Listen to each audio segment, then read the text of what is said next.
Attention new farmers, your game just got better. Let me explain.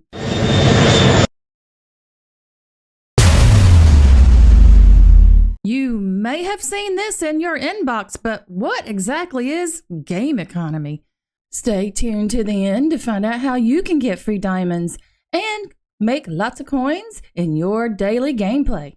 Well, it's the balancing of monetization, player engagement, and player retention. What's monetization? That's how the strategies and methods of the game developers and the publishers use to generate revenue from their games. That's how they make money. Now, what's player engagement? That is the extent to which players are captivated, involved, and invested in a game. In other words, payday addiction. Okay, so what's player retention? That is the ability of this game to keep players engaged and active over a long period of time. So what are resources? Well, for Supercell, that would be assets, tools, materials to create and manage the game. Well, for players, resources could be the flow of sources and sinks. You may be asking, what are sources and sinks? Sources are places or ways in which you can gain game currency to progress in the game.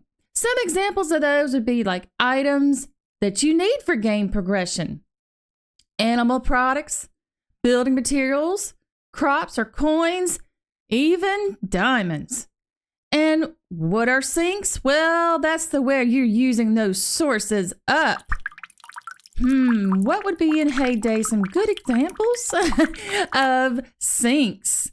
Well, how about machine slots, using diamonds to open those up? How about buying new animals or buying new areas in the game or expanding? Well, let's see. There's some new player imbalances, right? When the sinks are significantly higher than the source, you can't make enough money, but you got to open up a new area of the game. So the goal for game economy balance is you want the game difficulty to not be too challenging or too easy. And they also want their experienced players to have something to chase, right? Some future balancing ideas that I have would be to sink coins for experienced players. Give them something to spend their money on. For example, some ideas I have would be buying crop plots and machine slots with coins.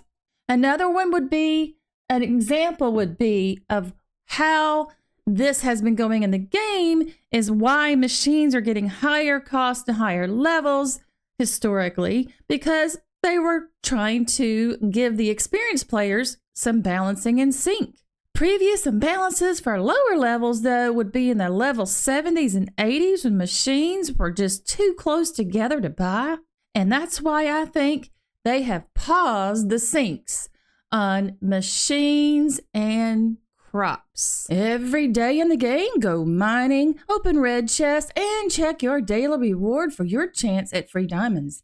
And there are many ways to make money in the game, so check out my video, Making Money. Hopefully this gave you a better understanding of what economy balancing means and why it is important to you.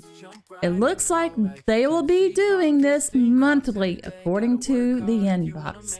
So stay tuned and look out for some imbalancing for moderate levels to higher levels. You never know what may be coming. Everything is brand new.